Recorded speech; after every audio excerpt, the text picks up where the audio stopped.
Anne Tolley. Thank you, Mr Chairman.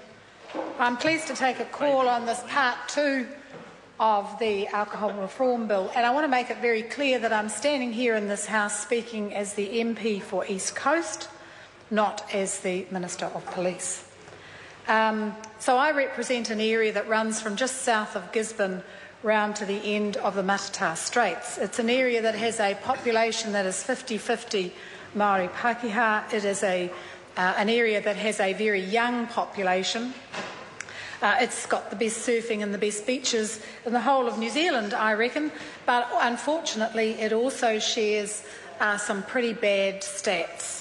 When you look at the stats in my area on things like youth crime, youth unemployment, family violence, drunken disorderly behaviour, drink driving, crashes and injuries caused by alcohol, we are always either at the top or very nearly at the top. And I agree with the previous speaker that the debate here today on the age is not going to solve on its own any of that. But it is a starting point, and there is a massive bill in front of this House that puts into play most of the Law Commission's recommendations that will start addressing some of those bad stats. Now, as an electorate MP, I have always maintained that I am the voice of the electorate, and so with this very important issue I have canvassed my electorate, and I'm here standing in the House today and will vote in accordance with the will that I have ascertained from my electorate. And I've done that over a variety of ways. So I've surveyed, I've had little slips for people to fill in at AMP shows and craft fairs.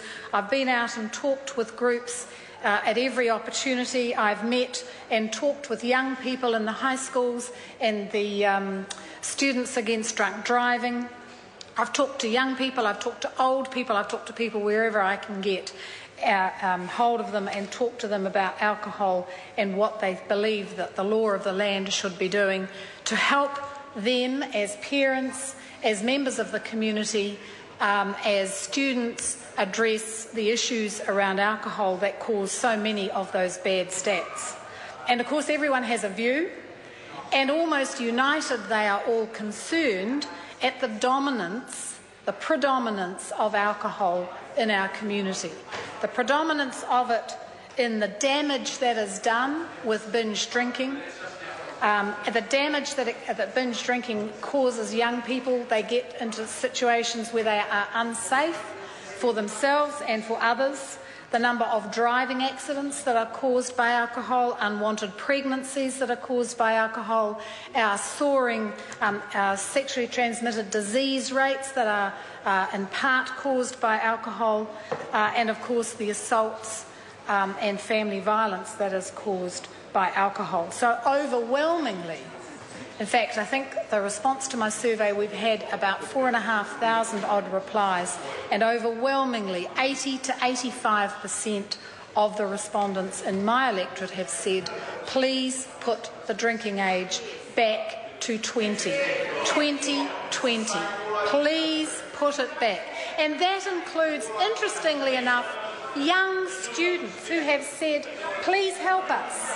Please help us. Because so many of our friends have been injured, are unable to manage themselves, and we rely on you as the lawmakers of this country to put into place laws that will protect us and our friends. So, Mr Chairman, I stand in this House today on behalf of the people in the electorate of the East Coast who have responded to me over this past 12 to 13 months that we have been talking about this issue, to say overwhelmingly the experiment of lowering the drinking age to 18 has not worked, and it has not worked to save and protect our young people in particular, and we should raise the drinking age to 20. Mr Chair. Moana Mackie. Thank you, Mr Chair. One of the extraordinary things about this debate